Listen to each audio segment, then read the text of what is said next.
A basket sealed with bitumen floated on the Euphrates, turning slowly in currents that carried it past reed beds where herons stood motionless in the shallows. Inside lay an infant, silent for the moment, his fate entrusted to a river that might deliver him to death or deliverance with equal indifference. His mother had set him adrift at dawn, a woman who could not keep him without destroying everything she was, a priestess whose sacred office forbade the child whose existence her body had betrayed.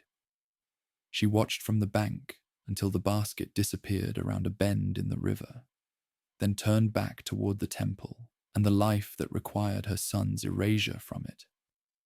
The man who found him was called Akkad, a gardener who drew water from the Euphrates each morning for the orchards in his care. He noticed the basket caught among the reeds, waded out to retrieve it, and discovered the child within, alive, alert, watching him with eyes that seemed to expect something. Akkad had no sons of his own. He lifted the infant from the bitumen-sealed rushes and carried him home, choosing in that moment to raise as his own, a child whose origins he could not have guessed, and whose destiny neither of them could have imagined. This story comes to us from a text composed centuries after the events it describes, a document scholars call the Sargon legend. The tale carries the marks of mythology, the hidden birth, the river journey, the rescue by a humble man. Yet mythology in ancient Mesopotamia often encoded truths that direct statement could not safely convey. The mother described as an Ontu priestess, a woman of high religious office whose position prohibited childbearing, likely represents a historical reality. Connections to elite circles that would later help explain how a gardener's adopted son rose to rule an empire. The father's identity, concealed behind pointed silence, suggests circumstances that powerful interests preferred to keep hidden. The child grew up in the shadow of Kish, a city whose name carried weight throughout Mesopotamia. To be king of Kish implied an authority transcending ordinary city-state rivalries, a kind of overlordship that other rulers coveted even when they could not claim it. The young Sargon, though he did not yet bear that name, learned early that power in this world flowed through channels both visible and hidden. The temples that dominated every city managed vast estates and accumulated wealth that kings themselves envied. The merchants who moved between cities carried not just goods, but information, their networks connecting the scattered urban centers of Sumer into a web of commerce and intrigue. The palace where Kish's king held court drew ambitious men from throughout the region, each seeking advantage in a political order that rewarded cunning as readily as birth. Somehow, through pathways the sources do not preserve, the gardener's son found his way into that palace. His abilities had attracted notice, his intelligence, his capacity for organization, his talent for making himself useful to powerful men. He learned to read and write, skills that remained rare even among elites. His mastery of cuneiform opening doors that manual labor could never have unlocked. He rose through positions of increasing responsibility until he achieved a role that placed him closer to power than almost anyone in the kingdom. Cupbearer to Ur-Zababa, king of Kish. The title sounds modest to modern ears, a servant who pours drinks. But in Mesopotamian courts, the cupbearer occupied a position of extraordinary trust. He attended the king at intimate moments, heard conversations meant for few ears, understood the networks of obligation and rivalry that held the political order together. He learned how decisions were actually made, which advisors held real influence, where the fault lines of loyalty ran through the administration. A cupbearer who paid attention, and Sargon paid attention, received an education in power that no formal training could provide. Ur-Zababa had reason for unease that extended beyond the capable young man serving at his table. To the south, a conqueror named Lugalzagesi had shattered the traditional balance among Sumerian cities. Rising from Ummah, he had crushed the ancient city of Lagash with particular brutality, destroyed its temples, and claimed its territories. City after city had fallen to his campaigns, or submitted to avoid destruction. He had established himself at Uruk, the legendary city whose walls Gilgamesh himself had built, and his inscriptions now proclaimed dominion from the lower sea to the upper sea, from the Persian Gulf to the Mediterranean. Whether this claim exceeded his actual control mattered less than what it announced: an appetite for universal rule that the traditional political order could not satisfy. Kish stood in the path of this expanding power. Urzababa watched Lugalzagizi's consolidation of Sumer with the growing awareness that his own kingdom's independence could not long survive. The ancient prestige of Kish's kingship meant nothing against armies that had already humbled older and wealthier cities. Tribute might delay the inevitable. Resistance would merely hasten it. The king's court, once confident in Kish's traditional standing, now calculated anxiously how long they had before Lugalzagizi turned his attention northward. Later traditions preserved stories about this period, tales of prophetic dreams, warning Ur-Zababa that his cupbearer would seize his throne, of plots and counterplots as the king recognized danger in his increasingly capable servant. One account described the king sending Sargon to Lugalzagesi, bearing a tablet that secretly requested the messenger's death, a scheme that somehow failed to achieve its purpose.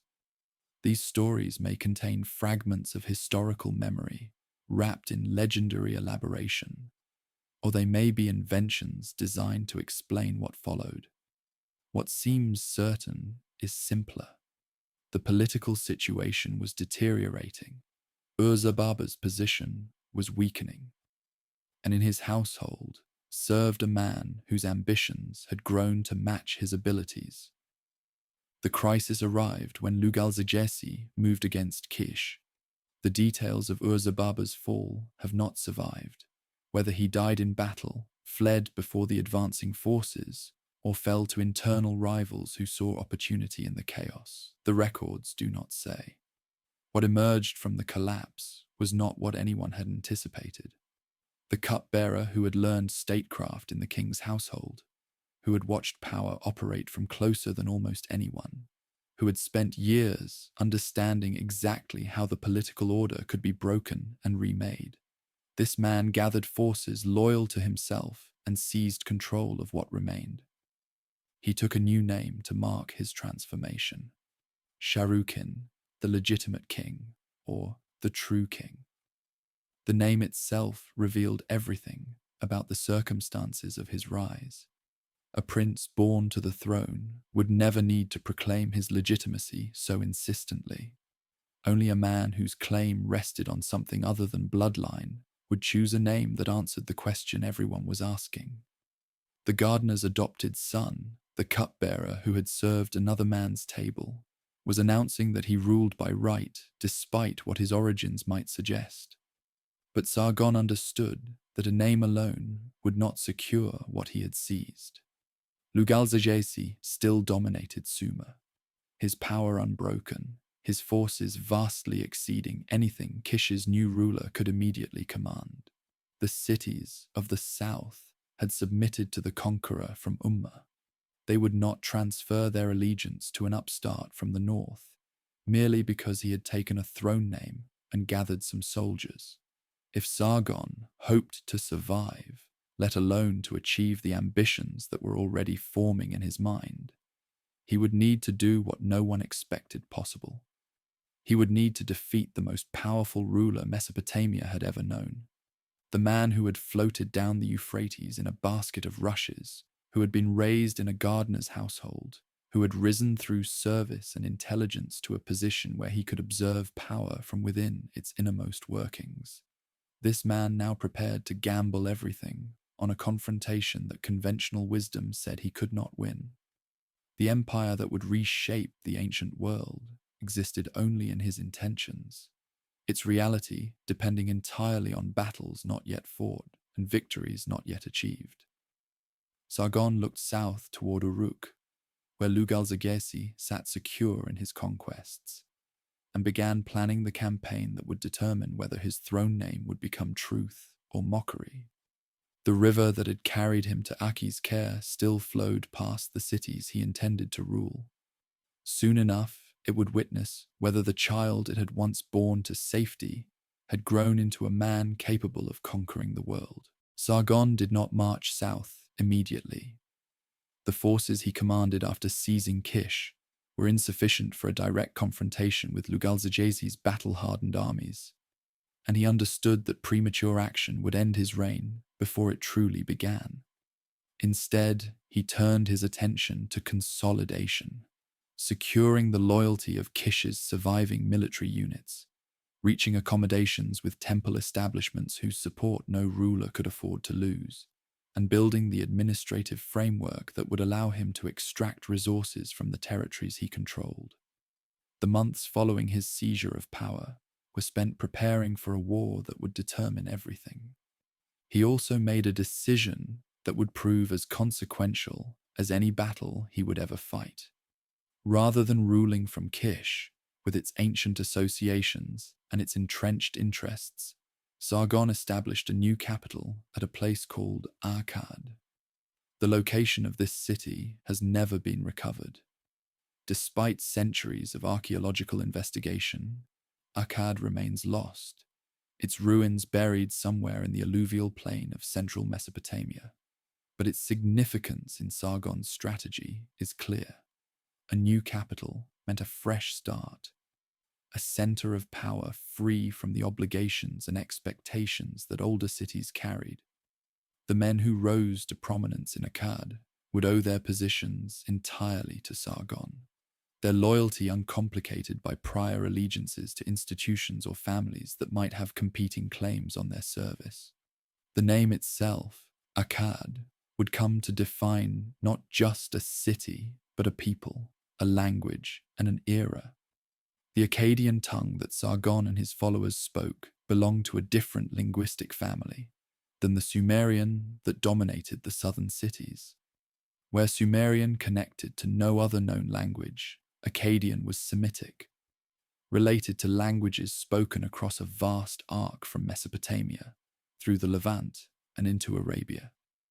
The distinction mattered less in daily life than modern categories might suggest. The peoples of Mesopotamia had lived alongside one another for centuries, their cultures intertwined through trade and intermarriage and shared religious traditions.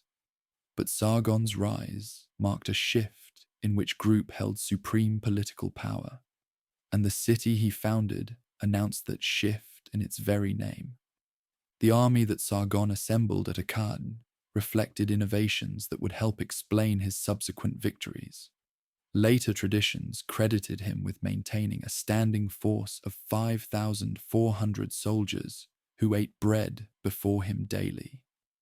A professional army whose loyalty was to the king who fed them rather than to the cities or temples from which they had been recruited. This was something new in Mesopotamian warfare. The city-states of Sumer had traditionally relied on militias called up for specific campaigns, their soldiers returning to civilian occupations once immediate threats had passed. Sargon's professionals remained under arms continuously, their skills honed through constant training, their cohesion built through shared service rather than shared citizenship. When they marched, they moved as a unified force whose discipline exceeded anything militia armies could match. The campaign against Lugal-Zaggisi, when it finally came, unfolded with a swiftness that suggests careful preparation, meeting favorable circumstance. Sargon's inscriptions, composed after his victories to proclaim them to the gods and to posterity, claim that he fought 34 battles to subdue Sumer. The number may be precise or may be conventional, but either way, it indicates a struggle that extended across multiple engagements rather than a single decisive confrontation. City by city, the alliance that Lugalzagesi had assembled was broken apart. Some communities defeated in the field, others persuaded that their interests lay in abandoning a losing cause, still others simply waiting to see which way the contest would turn before committing themselves. The decisive encounter came at Uruk itself, the seat of Lugalzagesi's power and the symbolic heart of Sumerian civilization. The city whose walls tradition attributed to Gilgamesh, whose temples had witnessed centuries of offerings to Inanna and An, whose scribes had helped develop the writing system that made civilization possible.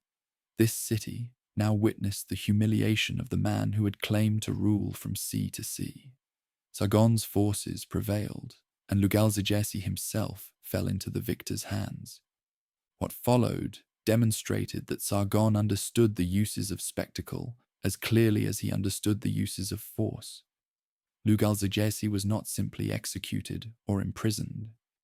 Instead, Sargon brought his defeated rival to Nippur, the sacred city whose temple of Enlil, king of the gods, conferred legitimacy on earthly rulers. There, before the gate of Enlil's temple, Lugalzagesi was displayed in a neckstock, a wooden restraint that held him helpless for all to see. The man who had boasted of dominion from the lower sea to the upper sea now stood as a public demonstration of the consequences awaiting those who opposed Akkad's new king. The priests of Enlil witnessed the display. So did pilgrims from across Mesopotamia, who had come to worship at the most important shrine in the land. The message required no interpretation. Sargon's inscriptions describe what followed in terms that emphasize the completeness of his triumph. He defeated Uruk and tore down its wall, a statement of profound symbolic significance. For city walls represented not merely military defense, but civic identity itself. The legendary walls of Uruk, which the Epic of Gilgamesh would later celebrate as one of that hero's greatest achievements, were deliberately dismantled to demonstrate that resistance to Akkadian power brought not merely defeat, but the destruction of everything a city held sacred. The other great cities of Sumer, Ur, Lagash, Umma, the communities that had formed the core of Mesopotamian civilization, submitted rather than suffer similar fates. The political order that emerged from these conquests represented something genuinely unprecedented. Previous conquerors in Mesopotamia had established hegemonies, temporary supremacies in which defeated cities acknowledged the victor's preeminence while retaining their essential independence. Lugalzagesi himself had operated within this tradition, his rule depending on the continued cooperation of city rulers who accepted his overlordship while managing their own affairs. Sargon created something different, a territorial state in which power flowed from the center outward, in which local rulers served at the king's pleasure and could be removed at the king's will, in which the resources of conquered territories were systematically extracted to support the apparatus of imperial control. Akkadian governors replaced the traditional rulers of Sumerian cities, their authority deriving entirely from their appointment by Sargon, rather than from local legitimacy or inherited position. These men, often drawn from Sargon's own followers, men who had risen with him and owed everything to his success, administered their assigned territories according to directives from Akkad. They collected tribute, maintained order, raised troops when required, and reported to a central administration whose reach extended across the entire land between the rivers. The system was not perfect, and resistance would plague Sargon and his successors throughout their reigns. But it established a model of imperial organization that subsequent empires would study and emulate for millennia. The religious dimension of Sargon's new order received attention as careful as its administrative structures. The temples that dominated Mesopotamian cities were not merely places of worship, but economic institutions of enormous importance, their estates producing wealth that rivaled or exceeded royal resources. A ruler who alienated these establishments would find his position untenable regardless of military success. Sargon cultivated the priesthoods with calculated generosity, directing portions of his conquest's proceeds toward temple treasuries and construction projects that demonstrated proper reverence for the gods whose favor every ruler required. At Ur, the ancient city sacred to the moon, god Nanna, Sargon installed his own daughter as high priestess. Her name was Enheduanna, and she would become the first author in human history whose name we know. The position she assumed, the priestess of Nanna, was among the most prestigious religious offices in Mesopotamia, its holder serving as the earthly spouse of the god himself. By placing his daughter in this role, Sargon bound the religious establishment of one of Sumer's most important cities directly to his own family. Enheduanna would serve the moon god for decades, her tenure spanning her father's reign and continuing into those of his successors. Her presence at Ur, a constant reminder of Akkadian authority, wrapped in the legitimacy of sacred office. But Enheduanna was far more than a political appointment. She composed hymns and poems that would be copied and studied for centuries after her death. Her works preserved on clay tablets that survived the collapse of the empire her father built and the disappearance of the city from which he had ruled.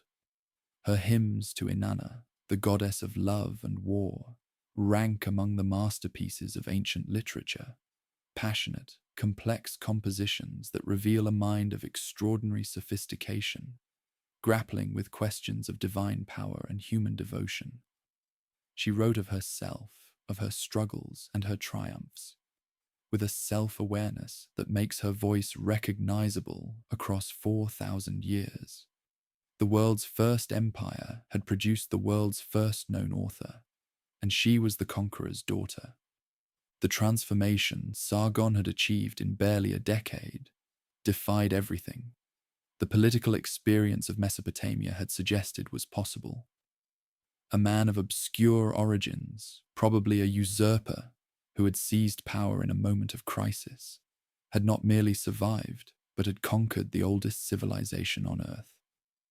The cities that had warred among themselves for centuries now answered to a single ruler whose capital they could not even locate on their traditional maps. The scribes who recorded the new king's achievements must have sensed that they were documenting something unprecedented, the birth of a form of political organization that would outlive the man who created it, the empire that all subsequent empires would echo. Yet Sargon was not finished. The lands he had conquered, the ancient heartland of Sumerian civilization, represented only a portion of the world he intended to rule. Beyond the plains of Mesopotamia lay mountains and coastlines, trade routes and resources, peoples who had never acknowledged any ruler from the land between the rivers. The empire that existed would serve as the foundation for an empire far vaster, its boundaries pushed outward until they reached limits that geography and logistics, rather than ambition, would determine. The conqueror of Sumer was about to become the conqueror of the world. The campaigns that carried Akkadian arms beyond Mesopotamia followed routes that trade had established long before soldiers marched along them. Sargon understood that conquest without economic purpose was merely expensive violence. The territories worth taking were those that controlled resources the empire needed, or routes through which valuable goods traveled. His wars of expansion targeted the sources of materials that Mesopotamia's flat, treeless, metal-poor plain could not provide.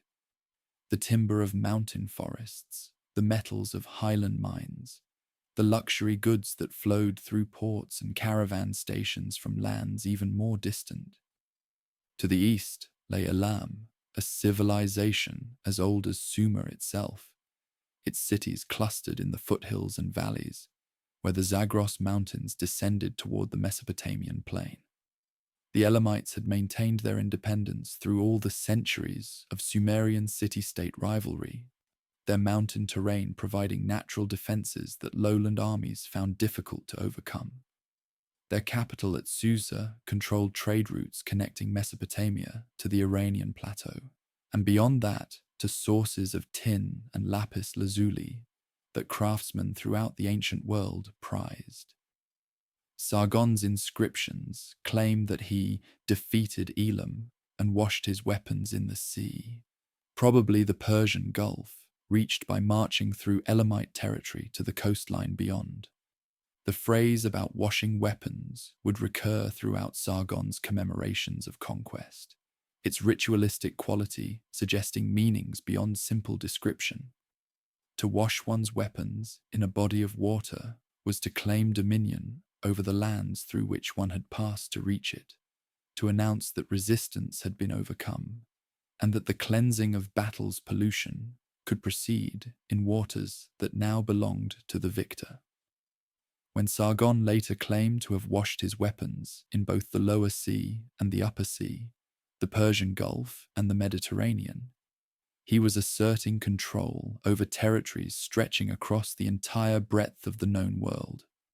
The Western campaigns carried his armies into lands that later ages would call Syria and Lebanon. The city of Mari, strategically positioned on the Euphrates, where the river bent closest to routes leading toward the Mediterranean, fell under Akkadian control. Mari had grown wealthy, managing trade between Mesopotamia and the West, its merchants facilitating exchanges that connected the urban civilizations of the river valleys to the pastoral peoples of the Syrian steppe and the coastal cities beyond. Akkadian administrators now oversaw this commerce, its profits flowing toward a treasury in Akkad, rather than remaining in local hands. Beyond Mari, the cedar forests of the Lebanese mountains drew Akkadian attention, as they had drawn the ambitions of Mesopotamian rulers for centuries. The great trees that grew on those slopes provided timber of a quality unavailable anywhere in the lowlands, wood suitable for temple doors and palace beams, for ships and furniture, for construction projects whose scale demanded materials the date palms of Mesopotamia could not supply. Sargon's expeditions reached these forests and established the access that would allow Akkadian builders to employ their products. The inscriptions speak of the cedar forest and the silver mountains, of territories conquered and resources secured, of an empire extending to the shores of the Upper Sea, where the sun descended each evening into waters no Mesopotamian ruler had previously claimed. The network of trade that these conquests created, or rather, that they brought under unified political control, connected Akkad to sources of wealth scattered across thousands of miles. From the island of Dilmun, probably modern Bahrain, came the products of maritime commerce, linking Mesopotamia to lands even more distant. Ships from Sargon, the coastal regions of modern Oman, carried copper that the Bronze Age economy required in quantities local sources could not provide. Most remarkably, vessels from Meluha docked at Akkadian ports, their cargo originating in the Indus Valley civilization that flourished contemporaneously with Sargon's empire, their merchants traveling distances that stagger imagination when one considers the technologies available for such journeys. The Akkadian capital became a cosmopolitan center whose population included people from every region the empire touched. Craftsmen from Syria worked alongside artisans trained in Sumerian traditions. Merchants from the Gulf traded with counterparts whose homelands lay beyond the mountains to the east. Scribes developed their art in an environment where multiple languages competed for attention, and administrative innovations responded to challenges no previous state had faced. The city that Sargon had founded as a clean break from Sumerian traditions became the hub of a network linking civilizations across the ancient world, a role that only imperial power could create and maintain. Sargon's own inscriptions, preserved in copies made centuries after his death, when scribes still found his achievements worthy of study, describe these accomplishments in language that combined military boasting with religious devotion. He conquered, he claims, because Enlil had given him the lands from east to west. He triumphed because Ishtar loved him and granted him victory over all who opposed him. The theological framework was conventional, but the scale of what it described was not. Previous rulers had thanked the gods for victories over neighboring cities. Sargon thanked them for dominion over the known world. The administration, required to manage territories of this extent, demanded innovations that Sargon's government developed through improvisation and experiment. The Akkadian language became the medium of imperial communication, its use in official documents spreading across regions where Sumerian or local languages had previously dominated. Standardization extended to weights and measures, the consistency enabling commerce across distances where local variations would have created confusion and opportunities for fraud. A system of royal messengers carried communications between Akkad and the provinces, their routes maintained and their stations supplied by an administration whose reach previous governments had never attempted. The standing army that had proved decisive in the conquest of Sumer remained central to the maintenance of what conquest had won. The 5,400 soldiers who ate bread daily before the king represented not merely military force, but a permanent institution whose existence distinguished Akkadian rule from all previous political arrangements. These men could be dispatched wherever rebellion threatened or external enemies probed imperial defenses, their professional training ensuring effectiveness that local militias could not match. Garrison forces stationed throughout the empire supplemented this mobile core, their presence reminding subject populations that resistance would meet swift response. Yet military force alone could not explain the empire's cohesion, and Sargon appears to have understood this with a sophistication that his inscription's martial emphasis might obscure. The local elites who administered territories under Akkadian oversight retained positions and privileges that gave them stakes in the system's continuation. Merchants whose trade depended on the security that imperial power provided became advocates for arrangements that served their interests. Temple establishments that received royal patronage and that faced the alternative of royal hostility found reasons to preach acceptance of a political order that respected their sacred functions. The cultural synthesis that emerged from this imperial unification would shape Mesopotamian civilization for millennia after the empire itself collapsed. Sumerian remained the language of religious ritual and scholarly tradition, its prestige preserved even as Akkadian became the dominant tongue of administration and daily life. The two traditions interpenetrated, producing a hybrid civilization that drew on the strengths of both. The scribal schools that trained the bureaucrats essential to imperial administration taught both languages, their students absorbing literary and religious traditions that combined Sumerian heritage with Akkadian innovation. At the empire's height, Sargon ruled territories stretching from the Persian Gulf to the Mediterranean, from the Zagros Mountains to the borders of Anatolia. No predecessor had controlled anything comparable. No successor would match this extent until empires arose, whose resources dwarfed what the Bronze Age world could mobilize. The boast that later traditions placed in Sargon's mouth, that any king who wished to call himself Sargon's equal should accomplish what Sargon had accomplished. reflected genuine achievement that invited comparison while defying replication. The world's first empire had been constructed in little more than a generation by a man whose origins the legends themselves acknowledged were humble. The gardener's adopted son, the cupbearer who had learned power's secrets by serving another man's table, had reshaped the political map of the ancient world and created institutions that would outlast his dynasty. But empires require maintenance that founding alone cannot provide, and the territories Sargon had stitched together contained peoples whose submission reflected calculation rather than loyalty.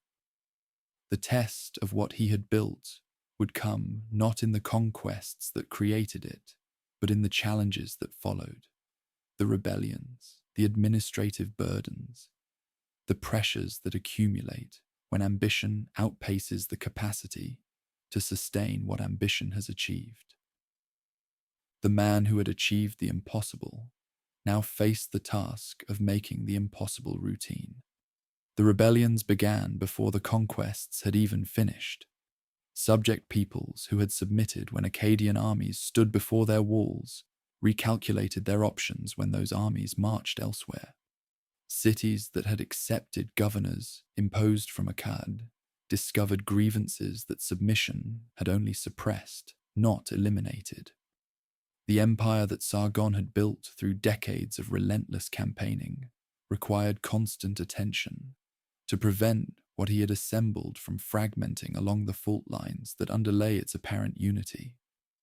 The pattern established itself early and would repeat throughout Sargon's reign and those of his successors.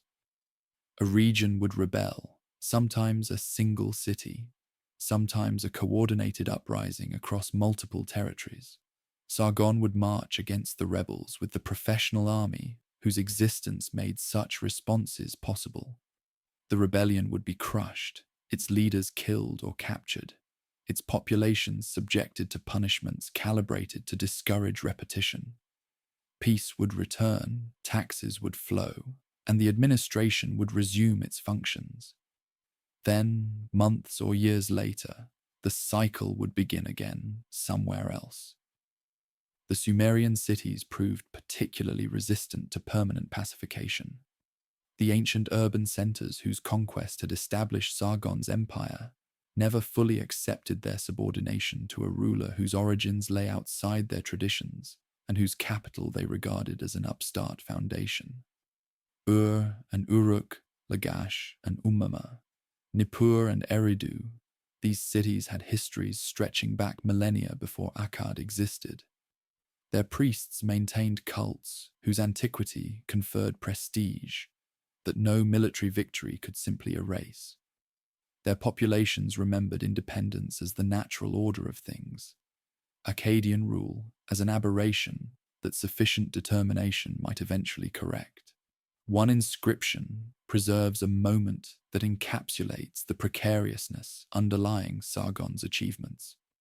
In his old age, the text relates, all the lands revolted against him, and they besieged him in Akkad. The image is remarkable. The conqueror of the world, the king who had washed his weapons in the upper and lower seas, trapped in his own capital, while the empire he had spent his life building collapsed around him. The subjects who had submitted to his power sensed weakness and moved against him simultaneously, their coordination suggesting that resentment had been building for years beneath the surface of apparent obedience. What followed demonstrated that Sargon's capabilities had not diminished as significantly as his enemies had calculated. He emerged from Akkad at the head of whatever forces remained loyal, met the rebels in battle, and defeated them. The inscription continues with the formulaic language of victory. Enemies struck down, territories reconquered, order restored. But the episode revealed truths that no amount of subsequent success could entirely obscure. The empire held together because Sargon held it together. Remove his personal leadership, and the centrifugal forces that his reign suppressed would reassert themselves with devastating effect. The administrative responses to these challenges shaped institutions whose influence would extend far beyond Sargon's own lifetime. Land surveys documented the resources available in each territory, their findings enabling taxation calibrated to what populations could actually provide. Year names, the Mesopotamian system of dating events by memorable occurrences in each year, spread under Akkadian influence. Their standardization, allowing records from different cities to be correlated and compared. The courier system that connected Akkad to provincial centers maintained communication across distances that would have defeated less organized administrations, its messengers carrying directives outward and reports inward, with speeds that kept the center informed about developments at the periphery. Sargon's personal involvement in governance appears to have remained intense throughout his reign. The inscriptions depict a king who led armies personally, who made decisions that subordinates implemented rather than initiated, who remained the indispensable center around which the imperial system revolved.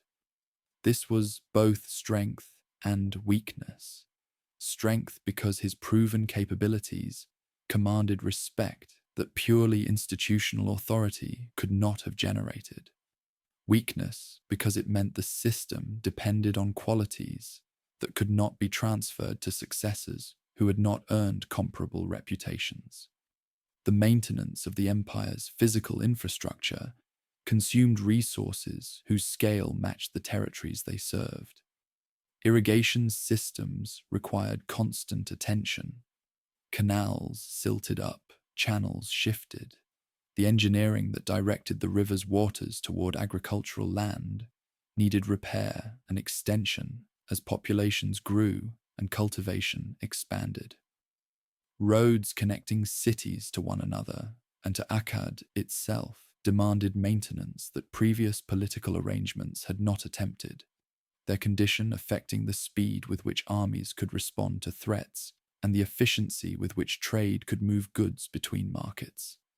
Granaries storing reserves against years when harvests failed represented insurance that only centralized administration could provide, their contents distributed according to need rather than purely local calculation. The temples that Sargon had cultivated so carefully continued receiving attention that their economic and political importance warranted. Construction projects enhanced sacred precincts throughout the empire, their execution demonstrating royal piety while providing employment that kept urban populations occupied with something other than contemplating rebellion. The priesthoods who benefited from this patronage became, in effect, partners in the imperial enterprise, their legitimacy reinforcing royal authority, their institutions providing administrative capacities that secular government alone could not have supplied, their theological pronouncements framing Akkadian rule as divinely sanctioned order rather than mere military imposition. Enheduanna remained at Ur through these decades, her position as high priestess providing continuity that political turbulence elsewhere could not disrupt. Her compositions from this period suggest awareness of the challenges her father faced. Her hymns to Inanna, sometimes reading as appeals for divine intervention in struggles whose outcomes remained uncertain.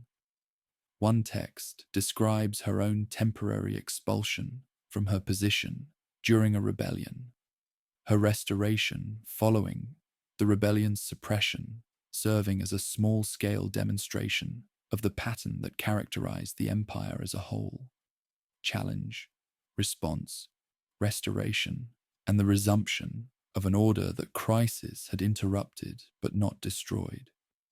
The Gutians began appearing in records from this period, their presence in the mountains to the east, representing a threat qualitatively different from the urban rebellions that Sargon had learned to manage. These highland peoples, pastoralists and raiders whose political organization differed fundamentally from the city-states of the lowlands, had no capitals to capture, no temples whose destruction would force submission, no administrative structures through which conquered populations could be governed. They raided when opportunity presented itself and retreated into terrain where lowland armies could not effectively pursue them. The methods that had built the empire proved less effective against enemies who refused to engage on terms that Akkadian military superiority could exploit. The later years of Sargon's reign thus combined continued dominance with accumulating pressures that his personal leadership could contain but not eliminate. The empire remained intact, its boundaries still stretching from sea to sea, its administration still functioning across territories no previous ruler had unified. Trade still flowed through networks that imperial peace had secured. Tributes still arrived from provinces whose governors still answered to Akkad. The institutions Sargon had created still performed the functions he had designed them to serve. But the rebellions that punctuated this apparent stability, the siege of Akkad that had nearly ended everything, the Gutian raids that conventional military responses could not prevent, these developments suggested that the imperial project faced challenges whose resolution would require more than one lifetime could provide. Sargon had reigned for what later traditions remembered as 56 years, a duration that placed him among the longest ruling monarchs the ancient world had known. He had risen from obscurity to build an empire unprecedented in human history, had survived challenges that would have destroyed lesser rulers, had created institutions and patterns that would shape political organization for millennia after his death. The question that his final years must have forced him to confront was whether what he had built could survive without him, whether the empire that existed because of Sargon could become an empire that existed despite his absence. The answer would depend on sons whose capabilities remained untested by the challenges their father had overcome. The succession that every mortal ruler must eventually face was approaching, its outcome determining whether Sargon's achievements would endure, or whether the world's first empire would prove as transient as the man who had created it. The end, when it came, arrived without the dramatic flourishes that legend might have supplied for a figure of Sargon's stature. No omens announced his passing. No final battles tested his courage one last time. No deathbed speeches preserved wisdom for successors who would need every advantage they could claim.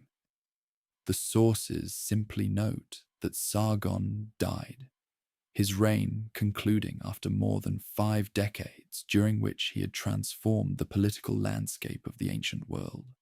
The man who had floated down the Euphrates in a basket of rushes, who had risen from a gardener's household to build history's first empire, passed from the world of the living into the realm of ancestors and gods.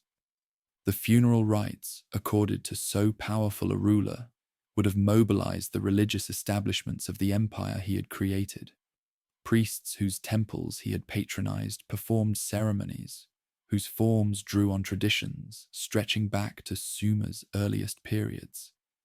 Their rituals designed to ease the passage of a spirit whose earthly accomplishments exceeded anything previous generations had witnessed. The body that had led armies from the Persian Gulf to the Mediterranean received treatment intended to preserve it for whatever existence awaited beyond death, its interment accompanied by goods whose presence in the tomb would serve needs that the afterlife was imagined to impose. Where Sargon was buried remains unknown. The city of Akkad, which he founded and from which he ruled, has never been located despite more than a century of archaeological investigation. Somewhere beneath the alluvial deposits of central Iraq, the capital of the world's first empire lies undiscovered, its palaces and temples, and perhaps its royal tombs, awaiting excavation that may never come. The conqueror who reshaped the ancient world rests in a location that the modern world cannot identify, his grave as mysterious as the origins that the Sargon legend both revealed and concealed. Rimush, the son who succeeded to the throne, inherited an empire whose stability depended on perceptions of strength, that transition inevitably undermined. The subject peoples who had submitted to Sargon, some willingly, most through calculation of costs and benefits, reassessed their positions now that the man who had defeated every challenger lay in his tomb. The Sumerian cities, whose resentment had never fully subsided, sensed opportunity in the uncertainty that succession created. The pattern that had characterized the later years of Sargon's reign, rebellion, suppression, temporary peace, renewed rebellion, intensified under a ruler who had yet to establish the personal reputation that his father's long career had built. Rimish responded to these challenges with a ferocity that the inscriptions record with disturbing precision. The rebellions that greeted his accession were crushed with violence, whose scale the commemorative texts enumerate in detail. Thousands killed, thousands more captured and enslaved, cities destroyed with a thoroughness intended to discourage any thought of future resistance. The numbers may be exaggerated, as royal inscriptions frequently were, but the pattern they describe reflects a ruler determined to establish through terror the authority his father had established through decades of demonstrated capability. The strategy worked, at least temporarily. The empire that Sargon had built remained intact under his son's harsh governance, its boundaries undiminished, its administrative structures continuing to function, despite the turbulence that succession had provoked. Rimish campaigned in Elam to reassert Akkadian dominance over territories whose submission required periodic reinforcement. He maintained the connections to distant trade networks that his father had established. The commerce linking Akkad to the Gulf and beyond, continuing to enrich treasuries whose resources funded the military operations that kept the system intact. But Rimish's reign lasted barely a decade before ending in circumstances that later traditions remembered as violent. The sources suggest he was killed by his own courtiers, struck down with their cylinder seals in a palace conspiracy whose motivations the records do not explain. Whether the assassination reflected factional rivalries within the Akkadian elite, resentment of his brutal methods, or calculations about succession that the sources do not preserve, its occurrence demonstrated that threats to the dynasty came not only from rebellious subjects, but from within the circles closest to power. Manishtushu, another of Sargon's sons, assumed the throne following his brother's murder. His reign continued the patterns his predecessors had established, campaigns to maintain dominion over territories that required constant attention, patronage of temples whose support legitimized royal authority, administration of an empire whose complexity demanded skills that military prowess alone could not provide. The inscriptions from his reign describe victories over coalitions of kings, the conquest of territories rich in silver and stone, the maintenance of trade routes connecting Mesopotamia to resources scattered across the ancient world. Yet Manishtushu, too, met a violent end, his death attributed to a palace conspiracy similar to the one that had killed his brother. The dynasty that Sargon had founded was consuming itself through internal violence that external enemies had failed to inflict. Two of the conqueror's sons had now been murdered by members of their own courts. The succession that should have secured the empire's continuity, instead revealing fractures within the ruling elite that no amount of military success against foreign enemies could heal. The empire's survival through these troubled transitions testified to the resilience of institutions that Sargon had created. The administrative systems continued functioning despite the violence at the top, governors maintaining order in their provinces, while kings rose and fell in Akkad. The army remained loyal to the dynasty, even when individual rulers proved vulnerable to assassination. Its soldiers' identification with Akkadian imperial identity transcending attachment to particular monarchs. The economic networks that connected the empire's far-flung territories persisted through political turbulence, merchants continuing their trade regardless of who occupied the throne. Naram-Sin, the grandson who succeeded after Manishtushu's death, would eventually bring the Akkadian Empire to its greatest heights and begin the descent that would end in its collapse. But his story belongs to the aftermath of Sargon's achievement rather than to its culmination. The founder himself had passed beyond the reach of the struggles that continued to convulse the empire he had created, his spirit dwelling in whatever realm the Mesopotamian afterlife provided, while his descendants fought to preserve what he had built. The legacy that Sargon left extended far beyond the political structures whose maintenance absorbed his successors' energies. He had demonstrated that empire was possible, that the fragmented city-states whose rivalries had defined Mesopotamian history could be unified under a single ruler whose authority transcended local loyalties. The model he created would be studied and emulated for millennia, every subsequent conqueror in the region measuring himself against the standard the first emperor had established. Hammurabi of Babylon, Tiglath-Pileser of Assyria, Cyrus of Persia, all would build empires that consciously echoed patterns Sargon had pioneered, their achievements inconceivable without the precedent his reign had set. The cultural transformations his empire had catalyzed proved equally enduring. The Akkadian language that his administration had spread became the diplomatic lingua franca of the ancient Near East, its use extending across regions his armies had never reached.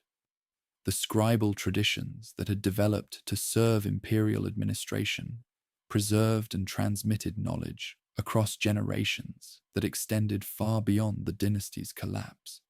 The synthesis of Sumerian and Akkadian cultures that his reign had fostered produced a hybrid civilization whose influence shaped everything that followed in Mesopotamian history. Later generations would remember Sargon as a figure of almost mythological stature, his achievements elaborated through retellings that transformed history into legend. The Sargon legend that preserved the story of his birth and rescue continued to be copied and studied for centuries after his death, its narrative serving as a model for other tales of heroes whose humble origins concealed destinies of greatness. Scribes in training copied texts celebrating his accomplishments as exercises that simultaneously developed their skills and transmitted cultural memory. The King of Battle epic described campaigns to distant lands that may have exceeded anything the historical Sargon actually achieved, its exaggerations testifying to a reputation that grew rather than diminished as centuries passed. The man himself, the actual person who had lived and fought and ruled, receded behind these accumulating layers of legend and commemoration. What he had thought and felt, what doubts had troubled him during the long nights when rebellions threatened everything he had built, what satisfactions he had taken from achievements whose scale exceeded anything his world had known. These inner realities left no trace in records concerned with public accomplishments rather than private experience. The Sargon who emerges from the sources is a figure of action and achievement, his interior life as inaccessible as the tomb where his body rests in its undiscovered location. Yet enough survives to recognize something extraordinary. A man who rose from circumstances that should have confined him to obscurity, who recognized possibilities that others could not see, who possessed the combination of vision and capability that transforms not merely individual lives, but the trajectory of human civilization. The world's first empire builder had been a foundling raised by a gardener, a servant who learned power's secrets by observing it from positions of apparent insignificance, a usurper whose throne name proclaimed a legitimacy his origins could not provide. He had made himself what he became, through qualities the sources can identify, even if they cannot fully explain. intelligence, determination, the ability to inspire loyalty and punish betrayal, the strategic insight that recognized opportunities, and the tactical skill that exploited them. The Euphrates continued flowing past the cities he had ruled, its waters as indifferent to his passing as they had been to the basket that once carried him through the reeds. The empire he had built would endure for generations more, before finally collapsing under pressures his successors could not contain. But the idea of empire, the possibility of unifying diverse peoples under a single political authority, had entered human history through his achievements, its influence extending across millennia to shape political imaginations that could not have existed without the precedent he established. The gardener's son had changed the world, that the world would continue changing, that empires would rise and fall in patterns his own career had inaugurated, that his name would be remembered when the names of countless kings had been forgotten. These outcomes testified to achievements whose significance transcended the particular circumstances that had produced them. Sargon of Akkad, the world's first emperor, had lived a life whose consequences would outlast not merely his own existence, but the civilization in which that existence had unfolded. Naram-Sin came to the throne as a young man, the third generation of a dynasty whose founder had risen from obscurity to reshape the world. His father and uncle had both been murdered by their own courtiers, their reigns interrupted by violence that demonstrated the dangers surrounding anyone who wore the crown of Akkad.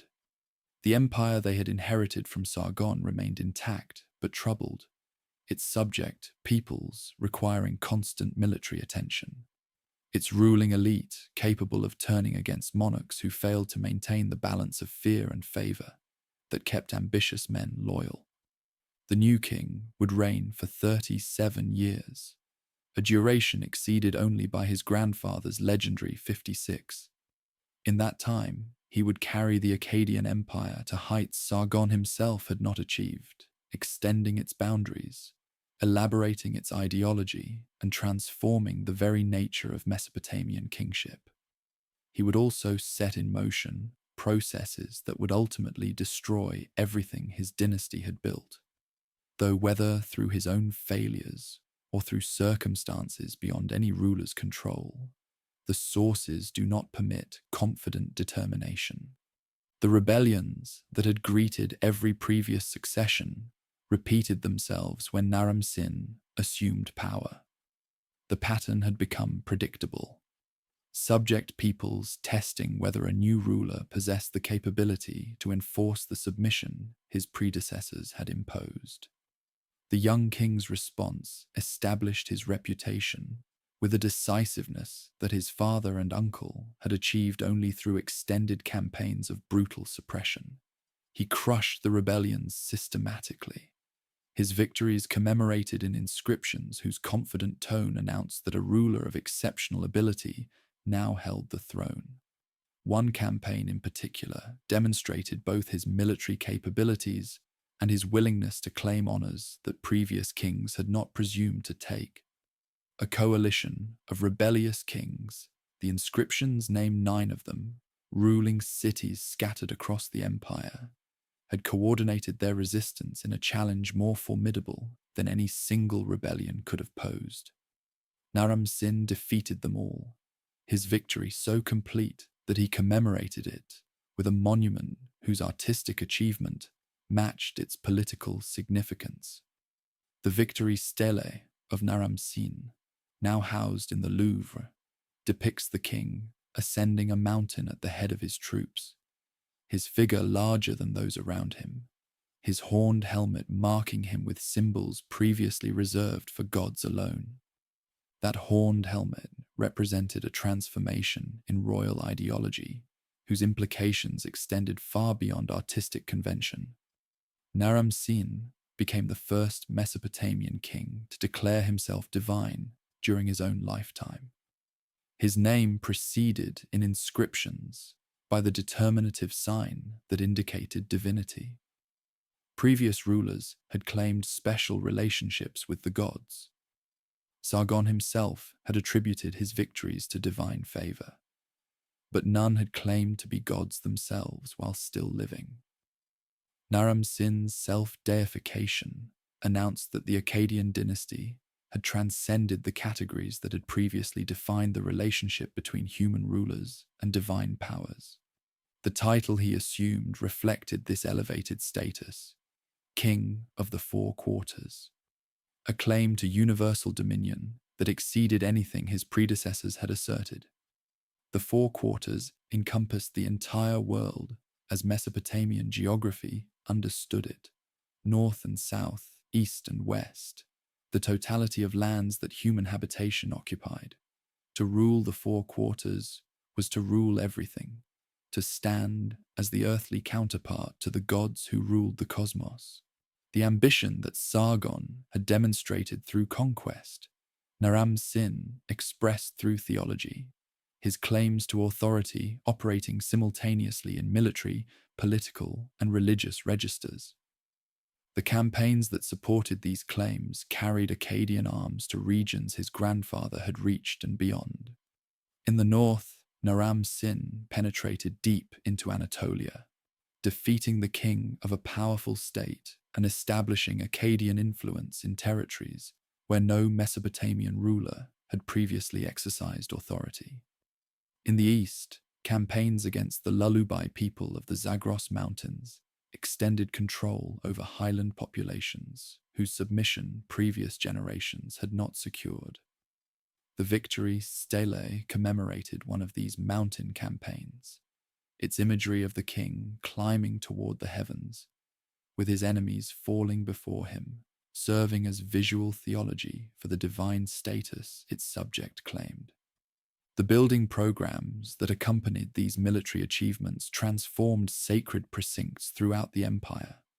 At Nippur, the religious center whose temple of Enlil conferred legitimacy on earthly rulers, Naram-Sin constructed monuments whose scale proclaimed the resources his conquests had accumulated. At Akkad itself, the lost capital whose location continues to elude discovery, construction projects presumably matched the grandeur that the dynasty's greatest ruler would have demanded. The temples that received royal patronage repaid the investment through theological support for a ruler whose claims to divinity required priestly endorsement to achieve full legitimacy. Enheduanna, remarkably, may have lived to see her nephew's reign, her tenure as high priestess of Nana at Ur spanning the reigns of multiple kings. If she witnessed Naram-Sin's self-deification, she left no recorded reaction to a development that transformed the religious landscape in which she had served for decades. Her hymns had celebrated the gods whose worship she administered. Now a living king claimed membership in their ranks. The silence of the sources on her response, if she was indeed still living, leaves this intersection of family history and theological innovation unexplored. The prosperity that the empire enjoyed during Naram-Sin's reign reflected the stability his military successes had secured. Trade flourished through networks that imperial peace protected, merchants moving goods between the Gulf and the Mediterranean, with confidence that the routes would remain open. The arts achieved refinements whose sophistication testified to the resources available for patronage and the skills that generations of accumulated tradition had developed. The administrative systems that Sargon had created and his sons had maintained continued functioning with an efficiency that provided the foundation for everything else the empire accomplished. Yet pressures were building that even Naram-Sin's formidable capabilities could not permanently contain. The Gutians, those highland raiders whose methods had frustrated his grandfather's armies, continued their incursions with a persistence that military responses could discourage but not eliminate. Climate studies suggest that this period may have witnessed the beginning of aridification across the ancient Near East. The rainfall that supported agriculture in marginal areas declining toward levels that would eventually make cultivation impossible. The consequences of such changes would unfold over generations, their effects difficult to distinguish from political and military factors in the eventual collapse. The later years of Naram-Sin's reign brought challenges whose outcomes the inscriptions do not fully reveal. Traditions preserved in texts composed centuries after his death blamed him for disasters that befell the empire, their accounts attributing to divine anger consequences that may have had more mundane causes.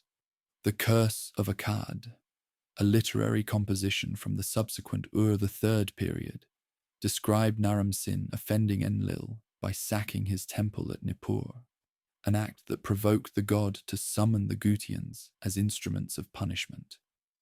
The text depicts the destruction of Akkad itself in terms of devastating completeness. The city that Sargon had founded, reduced to ruins by enemies whose victory expressed divine judgment on a king who had overreached. How much historical truth lies behind this literary tradition remains debated. Naram-Sin's own inscriptions describe victories, not defeats. His reign appears to have ended with the empire still intact, its territories still acknowledging Akkadian authority, its institutions still functioning. The Curse of Akkad was composed during a later dynasty, with its own reasons for depicting the Akkadian kings unfavorably. Its theological framework requiring sins sufficient to explain the catastrophes that had befallen the empire. Whether Naram-Sin actually sacked Nippur's temple, whether such an act occurred and provoked the consequences the text describes, whether the Gutian invasions that eventually overwhelmed the empire began during his reign or only after, these questions cannot be answered with the evidence available. What seems clear is that Naram-Sin's reign represented both the culmination of Akkadian achievement and the beginning of processes that would eventually bring that achievement to an end.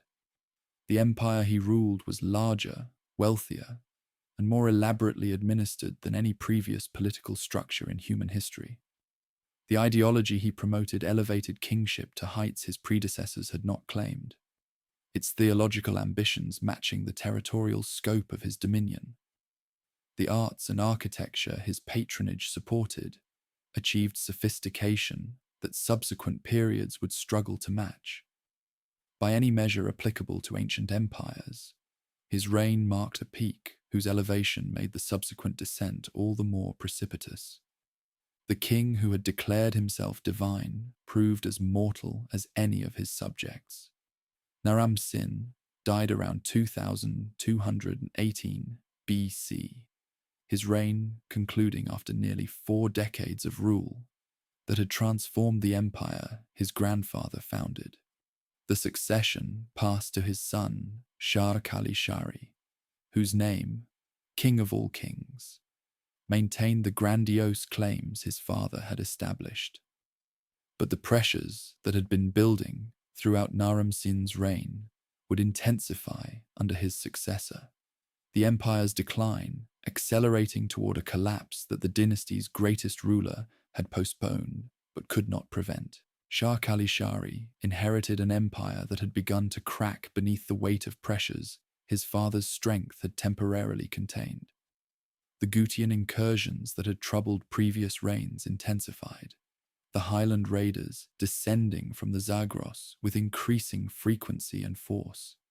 The subject peoples, whose submission had been maintained through the dynasty's demonstrated ability to punish rebellion, sensed that the balance of power was shifting, their calculations of risk and reward tilting toward resistance. The administrative systems that had held the empire together continued functioning, but the military force that had underwritten their authority was being stretched beyond capacity. The reign began with the familiar pattern: rebellions suppressed, authority reasserted, the machinery of empire continuing its operations despite the turbulence that transition always produced. Shar-Kali-Shari campaigned against the Gutians and against Amorite peoples pressing from the western deserts, his inscriptions claiming victories that suggested continued capability to defend what his predecessors had built. For 25 years, he maintained the empire's coherence, his tenure extending longer than either of Sargon's sons had managed, despite the accumulating difficulties his reign confronted. But the end, when it came, brought chaos that the dynasty could not survive. Shah Kali Shari died around 2193 BC, and the succession that followed produced not a single recognized heir, but competing claimants whose rivalries paralyzed the central authority on which everything depended. A later chronicle captured the confusion with a question that served as its own answer. Who was king? Who was not king? The dynasty that Sargon had founded, that had ruled an empire stretching from the Gulf to the Mediterranean for more than a century, dissolved into factional struggles that left no one capable of exercising the authority the empire required. The Gutians filled the vacuum that Akkadian collapse had created. These highland peoples, whose raids had harassed the empire for generations, now descended into the lowlands as conquerors rather than merely raiders. The cities of Mesopotamia fell under their control, not the unified control of a new empire, but a fragmented dominion in which different Gutian leaders exercised authority over different territories without the administrative integration the Akkadians had achieved. The period that followed would later be remembered as a dark age, a time when the achievements of civilization suffered under rulers whom Mesopotamian tradition regarded as barbarous outsiders. Akkad itself disappeared from history so completely that its very location became a mystery. The city that Sargon had founded as his capital, from which his dynasty had ruled the world's first empire, vanished beneath the accumulated deposits of subsequent millennia. No later texts describe its ruins. No modern excavation has identified its remains. The loss seems almost deliberate, as if history itself had conspired to erase the physical evidence of achievements whose memory nevertheless persisted.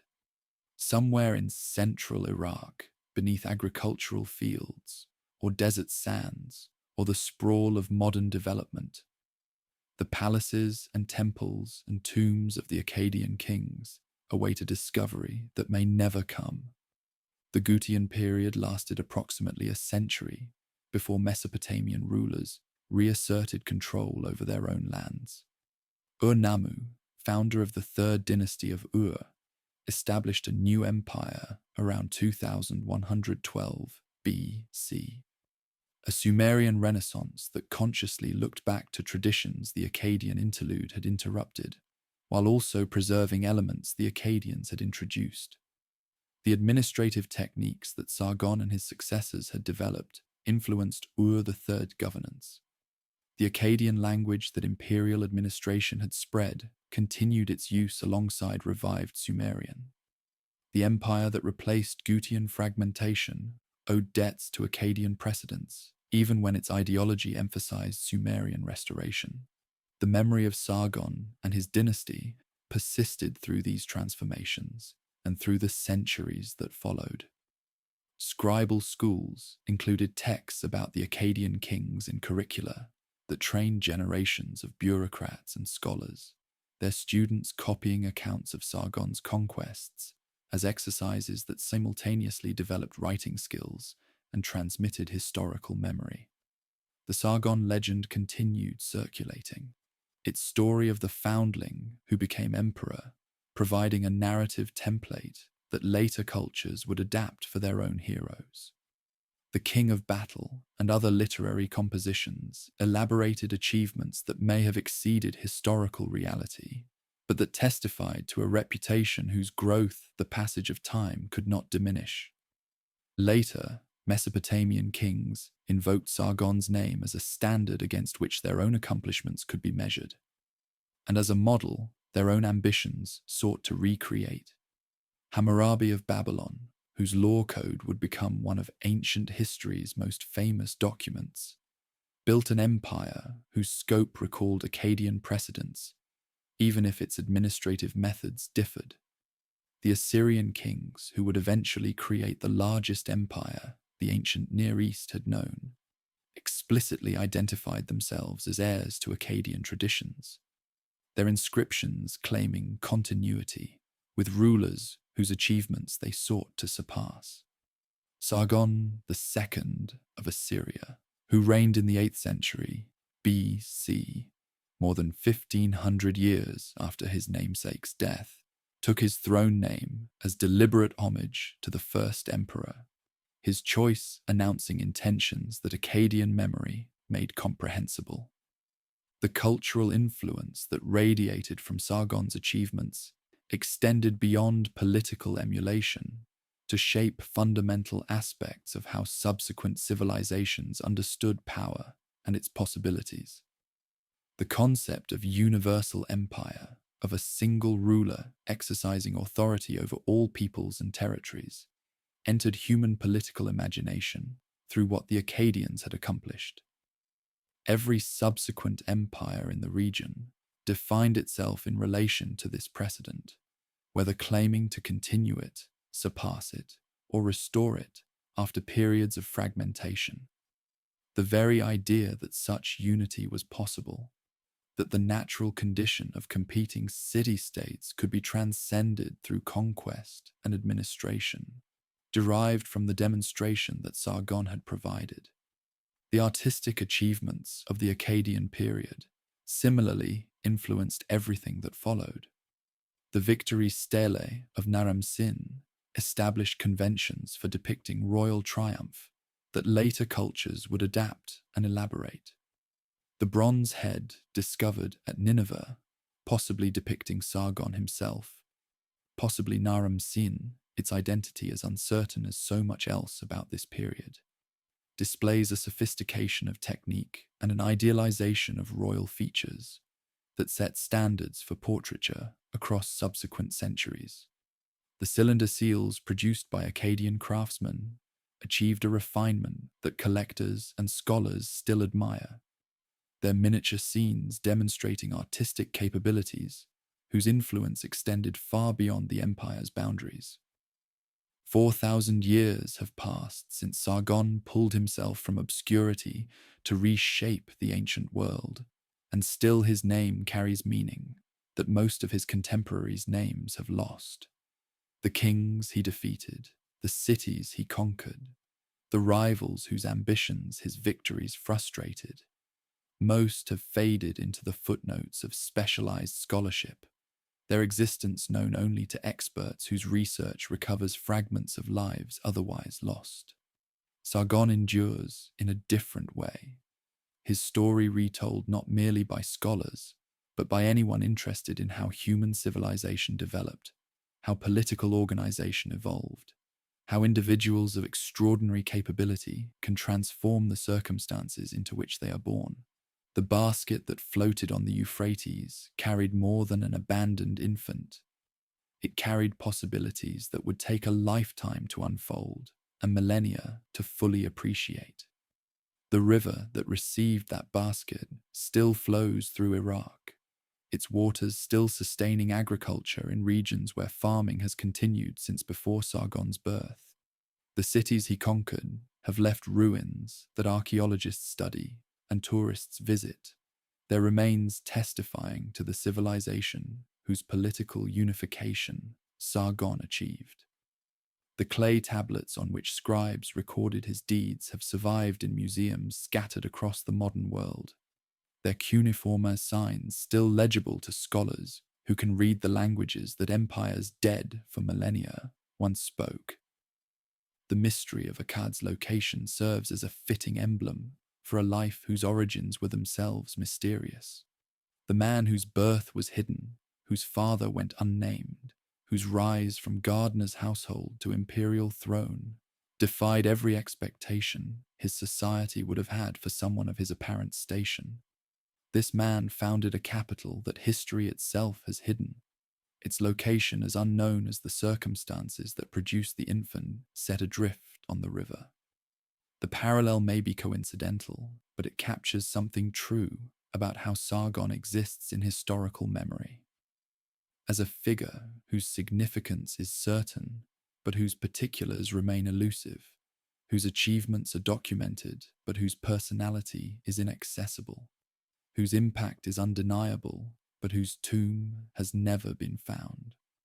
What remains is the legacy, the demonstration that empire was possible, the administrative innovations that subsequent states would adapt, the cultural synthesis that shaped Mesopotamian civilization for millennia, the literary traditions that preserved his memory across centuries when the empire itself had long since crumbled. The world's first emperor had shown what a single extraordinary individual could accomplish, and that example would inspire and challenge every subsequent ruler who dreamed of matching it. The sun sets over Iraq as it set over Sumer 4,000 years ago, its light catching the waters of rivers that have flowed since before human memory began. Somewhere beneath that ancient land, the city of Akkad preserves secrets that excavation has not yet revealed. Perhaps the palace from which Sargon directed his conquests. Perhaps the temple where he sought divine favor. Perhaps the tomb where his body was laid to rest after 56 years of rule that changed the trajectory of human history. The foundling who became emperor sleeps in a location the world has forgotten, but his name endures in records that civilization has preserved across 4 millennia of transformation and upheaval. Sargon of Akkad, the gardener's son, the cupbearer who learned power's secrets, the usurper who made himself legitimate through achievements that defied denial, the conqueror who built an empire from the Gulf to the Mediterranean, the ruler who created institutions that outlasted his dynasty and patterns that outlasted his civilization. This man lived, and the world was never the same. The river flows on, as it always has, as it always will, carrying its waters toward a sea that Sargon claimed to rule, and that no ruler has ever truly mastered. The basket that once floated on its currents has long since rotted away, its bitumen seal dissolved, its reeds returned to the mud from which they grew. But what that basket carried, the life it preserved, the possibilities it protected, the future it delivered to a gardener's waiting hands, endures in the memory of a species that has never stopped telling stories about those among them who achieved the extraordinary. The story of Sargon is one such tale, and it is very nearly the oldest we possess. 4,000 years of human voices have passed it forward, each generation receiving it from the last and transmitting it to the next. The chain of memory stretching from scribes in ancient temple schools to scholars in modern universities, to anyone, anywhere, who wonders how the world came to be organized as it is. The first emperor cast a shadow that reaches across millennia, and in that shadow we can still discern the outline of a man who refused to accept that circumstances of birth should determine the limits of what a life might achieve. His name was Sargon, and he was the first to show us what empire means.